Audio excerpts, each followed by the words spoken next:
Hello everyone and welcome back to another video, and today I have a PC. This is an old workstation PC that was in my dad's workshop, and he has replaced it a while ago. And yeah, like a couple weeks ago I was at my parents' place. I noticed he no longer uses the PC, and I was like, hey, can I play with that? And he said sure.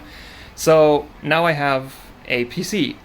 It's not much to look at, but it is interesting enough for me to play around with it, and I could actually use some of the hardware that's in it. So this is the video about this thing, what's in it, and what I've already done playing around with it. I've played around with it a little bit. I'm not quite done yet. There will probably be a separate video about like the final state of this thing, because I want to do a like stock versus fully overclocked result, because yeah, there's some hardware in this that I haven't really played with before. So yeah, also I'm really sorry about not making more videos. I have lots of ideas, lots of projects to work on. It's just I am being very busy right now, like very, very, very busy, and it's sadly not getting better until like October. So I'm really sorry. The YouTube channel might suffer a bit. We might go down to like one video a month, or like no video a month like last month, because this might sound really stupid, but I am kind of doing rocket science now. An explanation will follow at some point, maybe. But first let's dig into this thing. So, I already removed the screws to take the side panel off, and yeah, if you were expecting some exciting hardware in here, this is only exciting to someone like me, so... Yeah, this thing does not even have a graphics card, and that already kind of tells you, what to expect in here. But yeah, this is a very cheap PC. It's not an OEM, so you can see the logo right here. This is actually from One, which is a German system integrator, and they, sell regular pre-built systems. But what this is, and what my first PC was also, it's also from them, was like, you go to their website and they tell you like all the parts that they can order, and you can like put a list together of like what you want them to build, and then they will build it for you and send it to you. And this is one of those systems. So yeah, this is like a customized thing. Like it's like a case branded from them, probably just because it's literally the cheapest one. Like this is such a cheap case. And yeah, like there's other things in here, like a Be Quiet System Power 9 bulk variant, because like, it says B9 and like the thing is not powder coated and everything, and it has like the ketchup and mustard cables. Like this is the down costed variant of the System Power 9. And like that's the trend for this system. This was a very, very value oriented like workstation that my dad used to browse the internet, play videos, and control a CNC machine with. Like that's what this thing was doing, and the hardware for that is completely fine. So there's not gonna be like some super high-end stuff in here. Yeah, so the motherboard is an MSI. Specifically, we are looking at a B450 Pro M2. So yeah, the M2 probably stands for it having an M.2 slot. And yeah, so this is a very, very basic B450 board. Like, you look at this, and if you don't see that part down there, you would say this is an A320 board, because it basically is. Like, yeah, this is a very, very cheap board. The V-Core VRM is a 4-phase with only one high-side MOSFET in each phase, and the SoC is a 2-phase, which actually has two high-side MOSFETs in each phase, and it does need that because, as you can maybe guess by now, this thing not having a graphics card means that down there is an APU, and the integrated graphics does actually kind of pull an amount of power. So when you have a 2-phase, you should probably put, two high-side MOSFETs in it. So yeah, the APU in here is a Ryzen 3 2200G. So yeah, like the first Ryzen APU and the cheapest Ryzen APU that they made, it's Zen 1. So it's actually a Ryzen 1000 series, even though the name is 2200G. It's a 14 nanometer Zen 1. It's not 12 nanometer Zen Plus. So, yeah, Welcome back to first gen Ryzen. I no longer have any of my Zen 1 CPUs. Like, I sold the 1600 and my sister now has the 1800X and the board it was in. So this is a return to some fun stuff. Yeah. So, yeah, all that is under a, like, Alpenföhn 92mm cooler. It's actually a decent cooler. Like, I am pushing it to the limits, but, you know, for what it is, it's pretty decent. We also have that down there, a Western Digital SN500 SSD. This is a 500GB model. And the curious thing about this one, I can't bring the camera closer, the gimbal is too big. A curious thing about this one is, you notice there's a second notch over there. So this thing has a SATA M.2 key, despite being NVMe, as it says on the sticker. And I was very confused about that, but it turns out you can have a SATA keyed M.2 with NVMe. It's just gonna run at 2 PCIe lanes instead of 4. So this is what this is. It's like a value NVMe SSD, which is fine, I guess. Like, it does have a DRAM chip on it, so it's not the cheapest kind. But yeah, it's a 500GB NVMe.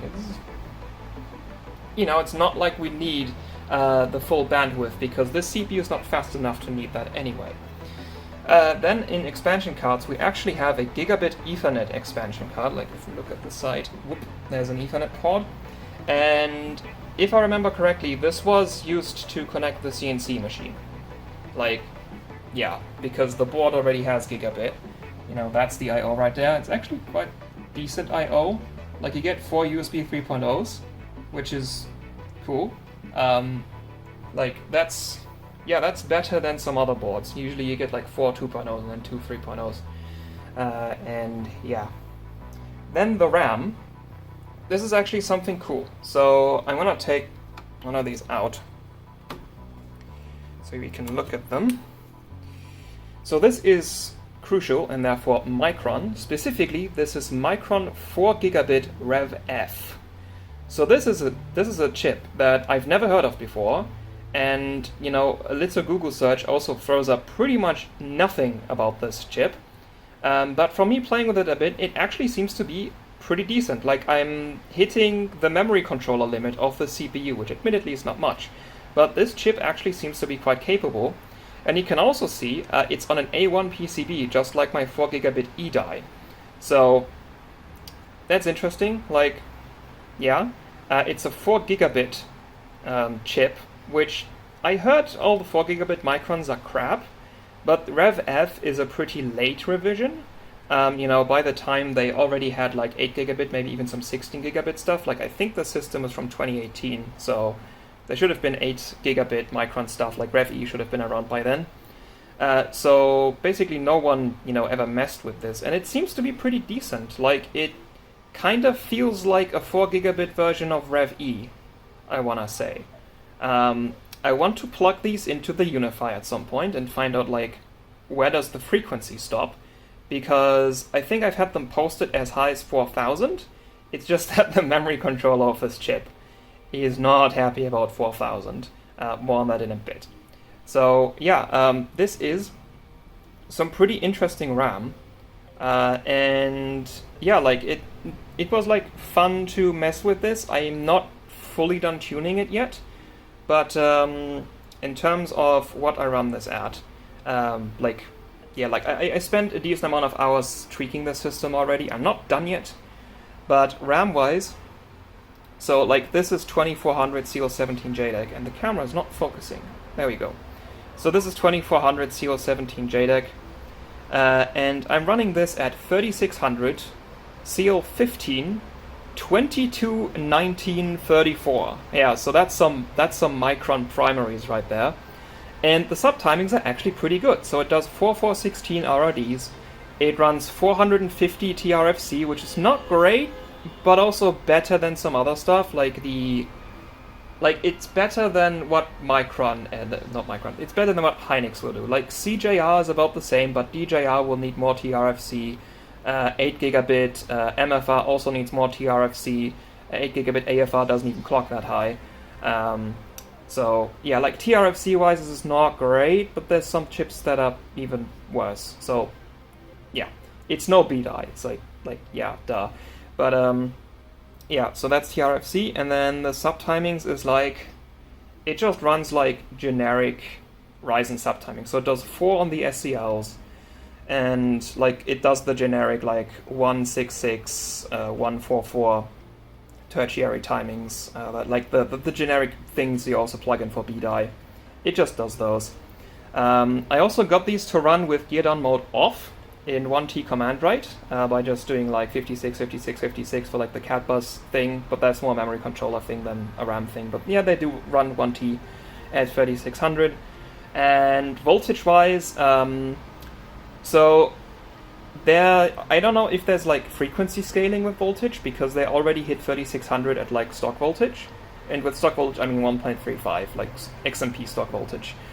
So I don't know if the frequency scales. We'll find that out when I plug them into the Unify. But TCL seems to scale with voltage because it's doing CL18 with like 1.35 volts, and it's doing CL15 with 1.7 volts.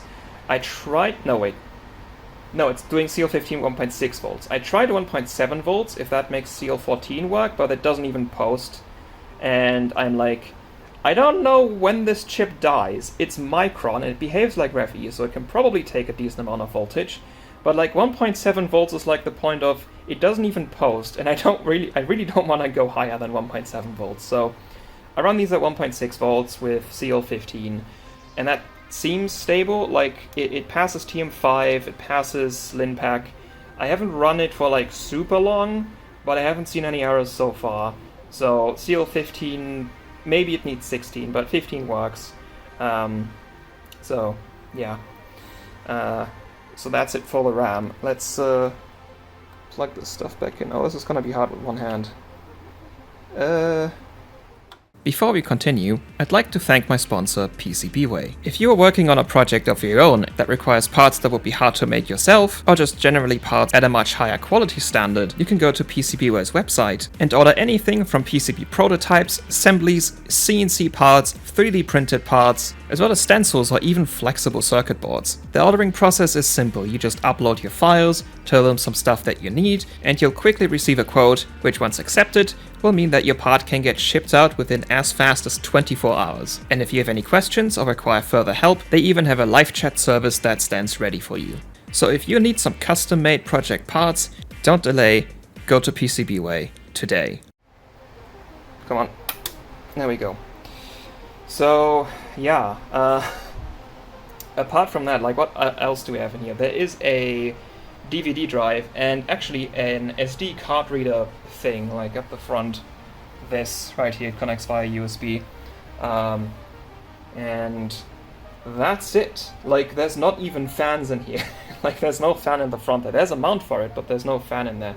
This board has a grand total of 2 fan headers, one for the CPU and another one right here. That's it. It does, of course, have an RGB connector because, you know, that's very important. But yeah, 2 fan connectors. And like the thing is, this is a 1 DIMM per channel board, as you can clearly see, which means it's actually pretty good at RAM. Like in terms of this posting, it's really good. Like the only thing that it didn't want to post is CL14. On the like the cast latency. Everything else I plugged in just like posted, like it errored if it was unstable, but like the board never did a thing where like it didn't want to post, and then when I got it to post it was stable. Like this always just posted whatever I plugged in, and then it posted things that were unstable. So like this indicates to me we're not hitting any board limits, which is to be expected because it's a 1 DIMM per channel board. It is a 4-layer, so it's not gonna beat the Unify, but it is a 1 DIMM per channel board. And you know, it's MSI. In my experience, MSI boards are pretty decent. They're not always the best. They can have some quirks, like the Unify. It's a bit of a love-hate relationship, just like with the Apex. It's like, it's a really capable board, but sometimes it just really doesn't want to work with you, and like it doesn't want to post for some stupid reason, even if your CMOS clear. So far, well, actually I have seen some stuff on this board. Get into that in a bit. But like RAM overclocking wise, this board's actually like pretty good. Like really good. I like how this goes. The only problem is that, you know, this being a very entry-level board, the BIOS doesn't really have that many options for you to adjust. Like, on some of the BIOS options, it straight up doesn't even give you, like, BCLK control. And on the ones where it does, it goes from 100 to 103. That's, like, your total range. So it's not that great. Yeah. And otherwise, well, the main thing is that vCore VRM. So I usually have this fan plugged into the spare fan header, and it's just sitting on the vCore VRM to keep it cool. And I was thinking of, like, you know, there's these, like, super high current MOSFETs that, like, the GTX 580 Direct CO2 uses, and they are compatible with this footprint. What if I just, like, swap them out? And I am considering that, but at the same time I'm also like, the vCore VRM really doesn't get that toasty. At least not with this CPU. Like, this is a quad core without hyperthreading, so not a big surprise. But I do have this CPU. So this is a 2600. I got this from a friend at some point. I plugged it into UniFi once to make sure it works, and then I never used it again.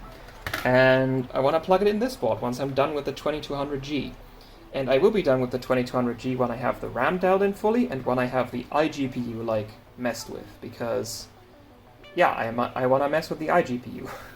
It was pretty fun on Clarkdale, and I want to do it on this as well. So yeah. But speaking of the iGPU, so this is where this board's quirks kind of come in. Yeah, so this board has bugged BIOSes. And with bugged BIOSes, I mean all of them.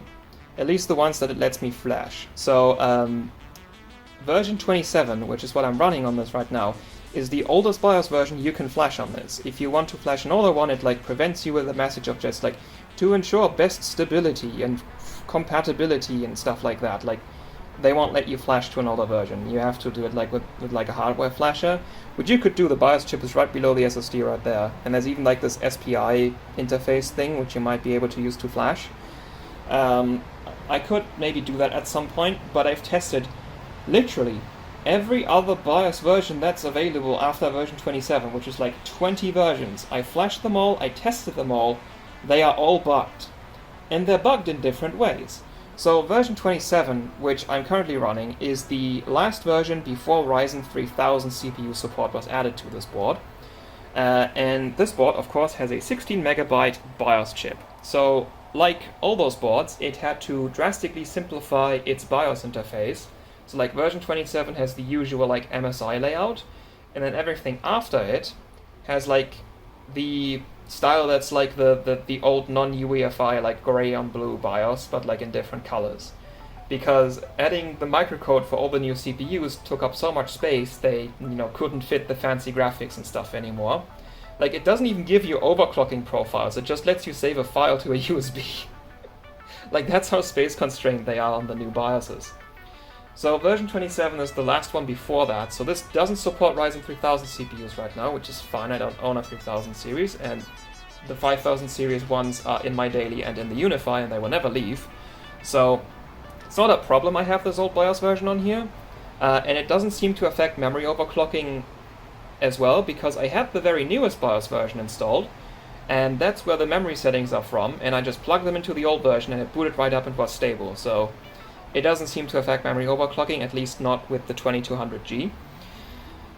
So I'm just running the old version because I like that BIOS layout better. And it also makes the iGPU usable. So the bug with version 27 is very annoying, but less annoying than the bug with all the newer versions. So version 27 has a bug where if you try to turn the system on, it will hang on the CPU debug LED. So, like, on the right here, like down there, we have a bunch of debug LEDs. It will hang on CPU. And it will do that forever, until you use the clear CMOS jumper. Then it will post right up. That is very annoying because you need to do it on every single reboot or cold start of the system. So when you're overclocking, and, like, you restart to change something, you need to clear the CMOS. every single time because it won't post otherwise. So yeah, you need to save all your stuff to an overclocking profile every single time because you need to clear the CMOS to get the thing to work again, which just is very annoying. So why did I prefer to use this BIOS version over the other ones? Because those don't have the boot up bug, they have a different one. That different bug is that the iGPU is completely broken. So it's not that it doesn't display, the iGPU works. It's just as soon as you install the drivers, it will like freeze for 10 seconds, then unfreeze for 2 seconds, and then repeat. So I have no idea what's going on there. It's the same OS, it's the same driver version. The only difference is the BIOS on the motherboard.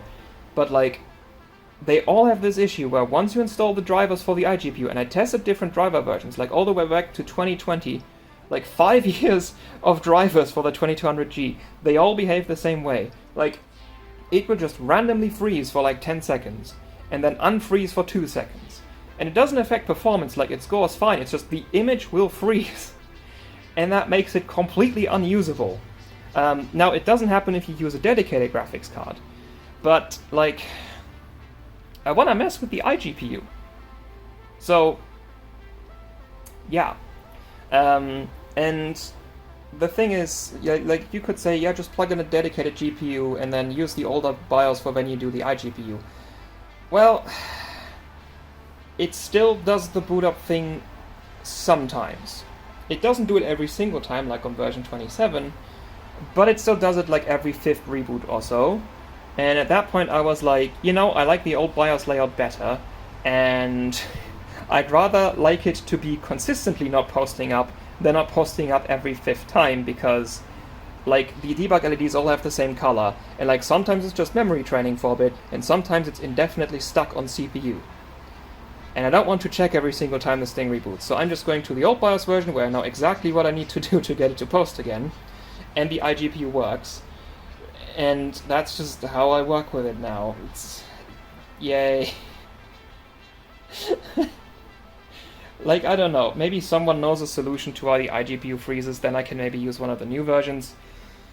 Until then, this is how I'm gonna use it. So yeah. And is there anything else to say about this? Oh yeah, the CPU. This thing's also overclockable. So, I haven't messed with the iGPU yet. I wanna get the RAM dialed in first. But I did mess with the CPU cores. So, this is Ryzen 1000, despite it saying 2200Gs. And from what I was told, SoC voltage does not help. In fact, it makes it worse on these. At least that's what I've been told. I haven't really tested SoC voltage because, like... well, I think I did test it and I couldn't get the RAM to clock higher and I just left it at there. So I run stock SoC voltage. But for the cores, I run 1.4 volts, which I could go higher than that, like Ryzen 1000, like it's 40 nanometer, just like, you know, Intel 40 nanometer. And you can run 1.45 volts on those if you have good enough cooling. Focus on good enough cooling, because this heatsink, like at 1.4 volts, the CPU is pulling like about 80 watts, and this heatsink is like reaching its limit at 80 watts, because it is touching 90 degrees at some point, and that's like getting hot enough that like the CPU will just crash regardless of how much voltage you push into it. Like at some point, I had this like happen on the 1800X, it's just like, if it goes over like 90 degrees, it would just crash. Regardless of like how much voltage you shove into it, it just gets so hot and it will crash. So, yeah, it's a bit of a cooling thing. Also, 1.45 volts is very pushing it, so, you know, I don't know if it's completely degradation safe. Degradation is also affected by heat, so if you want to do 1.45 volts, and there's a ambulance, no, actually it's a police car. The windows are open, it's very hot in here, I'm sorry. Yeah, so degradation-wise, there's another police car. Damn. So degradation-wise, you probably want to liquid metal these, because these are not soldered. Like the 2200G and 2400G have thermal paste on them, The only thing is PGA CPUs are really annoying to deal with, so I don't think I'll be doing it. So I'm just gonna have to live with this thing having paste. So that's a bit annoying. But yeah, like, I could put water cooling on this. I did have a project about, like, making my own test bench, and it's mostly done. Like I said, I have lots of projects. I will make a video when I have time. But yeah, like, I could push the voltage a bit higher. But like, clockwise. So, this is Ryzen 1000, like Zen 1, 40 nanometer. The good ones do like 4 gigahertz. So like, of the CPUs I had an 1800X that did just over 4 gigahertz. My friend had an 1800X that did 4.2. That was like an extremely golden chip, and he killed it. So yeah, boo him. Then I also had a 1600 that did 3.85 gigahertz. And from like the Linus Tech Tips review they did on this and the 2400G, they said that their chips also hit 3.85 gigahertz, or like 3.8 or something. Well, this one does 3.875. It's very slightly better. It can actually bench all the way up to 3.9925, but it won't pass LinPack at like that or 3.9. It will error after like 10 or 20 passes. 3.875 is like what's actually stable on the cores of this, and it's like very generic. It's not really anything special about, you know, it's a 2200G. Like, for Ryzen 3, like the Ryzen 7s typically clock a bit higher than the Ryzen 5s, and this so far clocks like a Ryzen 5. So if the Ryzen 3s are supposed to be worse on average, I guess this is a decent CPU. If not, yeah. And this is where it gets a bit annoying with this chip, because this thing is really goddamn slow. So, I think it was Bullzoid who said that Ryzen 1000 is basically just Intel Haswell made by AMD. And, like, I want to agree, because, like, the performance numbers this spits out in LinPack is basically Haswell, and the single core performance this has is basically Haswell. So, I actually checked, like, the Intel documentation website to, like, look for the CPU that's most similar to this spec-wise. And the CPU that's most similar to this would be the i5 4670R. Not the K, the R. Why? The R has less cache.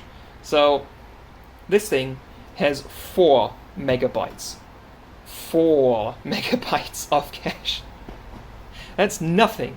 Like an i7 6700 has 8 megabytes of cache. Twice as much. And that's a CPU known for having low amounts of cache.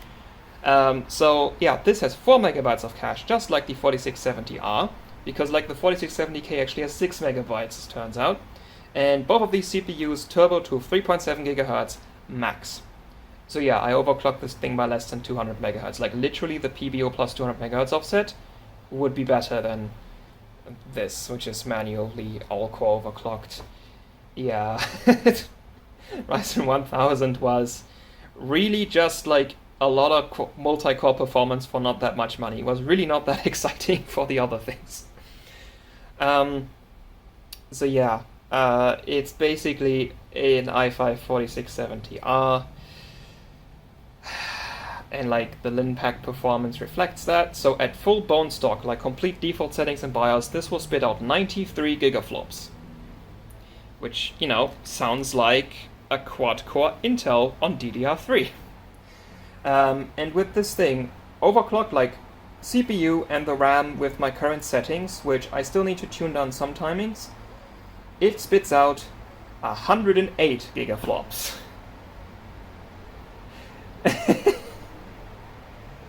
It's like, how much is that? It's like a little bit over 10%. Like, it's not too bad, but like, it's the opposite of what I expected, because this thing has 4 megabytes of cache. That's nothing. This thing should scale like crazy with faster RAM, and like this RAM runs pretty decent subtimers. It runs decent frequency.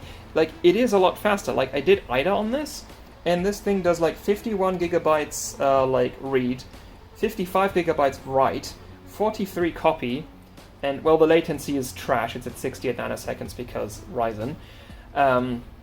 But yeah, like that's decent. Like Vi is working with some dual rank, like an 8700K and some dual rank 8 gig MFR, and she's getting basically the same numbers out of a dual rank kit on Coffee Lake.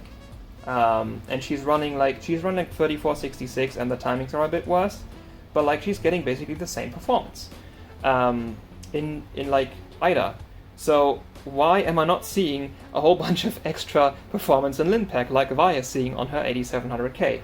Well, my hypothesis is, yes, this thing has very little cache and it probably relies a lot on RAM, but this CPU, because it's basically an i5-4670R on DDR4 instead of DDR3, it just has so much memory bandwidth by default that like it's not doing anything for the CPU. There's not enough CPU to like bring data to. The IPC is too low, the clock is too low, the core count is too low, this thing doesn't have hyperthreading, so the thread count is also way too low. This thing just doesn't need fast RAM because there's not enough CPU to demand fast RAM. Like, that's my hypothesis why this thing doesn't scale. Because like Vi's 8700K, it was like going crazy, and that wasn't even a good 8700K. She's getting it to like 4.8 gigahertz, which is like, my 8700K does 5.3. That's a 500 megahertz difference.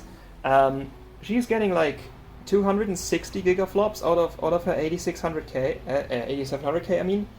And it's like on dual rank 3466 on some like crappy 8 gig Hynix chips. And yeah, like she's getting like, you know, ballpark what we would expect, because like my 8700K at 5.3 at 4400 BDI does like 300 gigaflops, and like, you know, from the lost frequency on both the cores and the RAM, it's basically where we would expect it to land. This thing does not.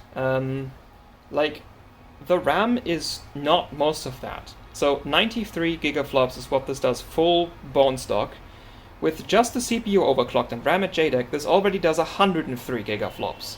So 10 gigaflops is just that like 175 megahertz core clock increase. Like, that's 10 of the gigaflops. And then the rest from 103 to 108, that's the RAM going from 2400 JDEC to 3600 with like decent, like pretty good subtimings. Admittedly not fully tuned yet, but like I'm getting that.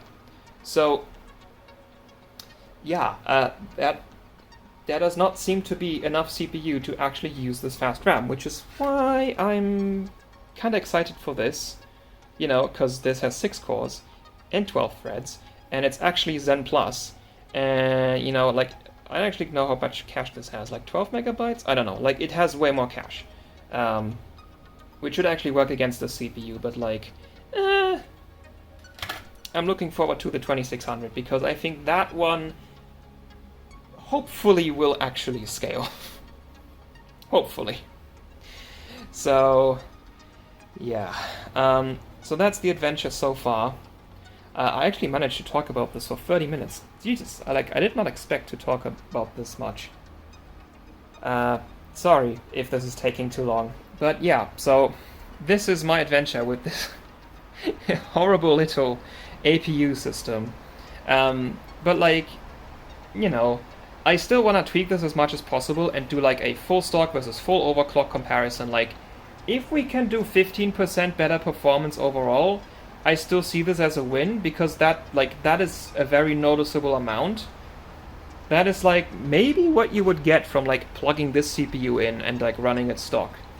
So if we can do that, I still see this as a win, because 15%, that's like kind of a lot, and like at least in Linpack we're kinda getting there. So with a little bit more tweaking, I can maybe make it to 15%, and then I see this as like actually worth the time. And apart from that, I now have another AM4 board that, you know, I can actually do stuff with, because this is just like a random unimportant board and not the Unify, because I don't want to break the Unify, it's too nice for that, but this thing I can do with this, you know, whatever. And if the VRM blows up and it hopefully doesn't put a hole into the PCB, please don't do that.